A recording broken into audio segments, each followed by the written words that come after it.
నమస్తే గురూజీ. నమస్కారం అమ్మా. జూలై మాసం 15 నుంచి 30వ తారీఖు వరకు ధనుస్సు రాశి వారికి ఏ విధంగా ఉండబోతుంది?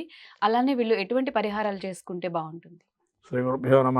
శ్రీ మహాగణాధిపతయ నమ. శ్రీ మహాసరస్వతి నమ. హరి ఓం శ్రీమాత్రే నమ.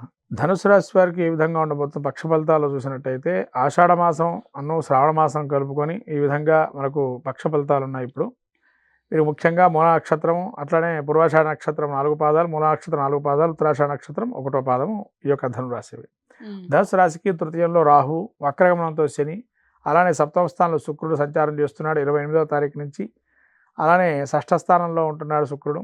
సప్తమంలో గురువు, రవి వచ్చేసి దక్షిణ పుణ్యకాల 16వ తారీఖు నుంచి ఈ యొక్క అష్టమ స్థానం సంచారం చేస్తున్నాడు. బుధుడు వక్రగమనంతో ఈ యొక్క సప్తమ స్థానాన్ని వక్రగమనంతో చూస్తున్నాడు 18వ తారీఖు నుంచి. ఇటువంటి స్థితిని మనం చూసినట్టయితే కుజుడు వచ్చేసి 28వ తారీఖు నుంచి దశమ స్థానం, కేతు వచ్చేసి ఈ యొక్క 9వ స్థానం.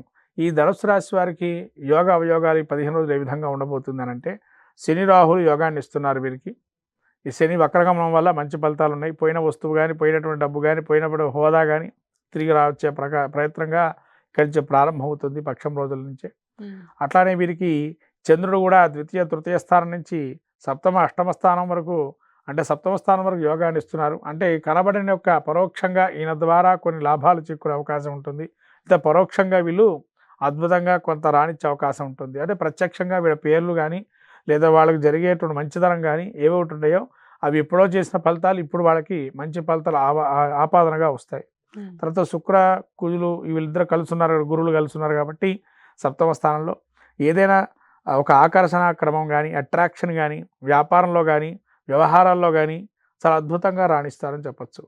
బుధుడు కూడా వక్రగమనంతో ఉన్నాడు కాబట్టి కొంత అష్టమ స్థానంలో బుధుడు యోగిస్తున్నాడు. అంటే బంధువుల వల్ల కూడా యోగాన్ని ఇస్తున్నారు వక్రగమనంలో ఉన్నా కూడా. కాబట్టి 18వ తారీఖు నుంచి విష్ణు సహస్రనామం విన్నా కానీ చాలా మంచి ఫలితాలు ఉంటాయి వీరికి.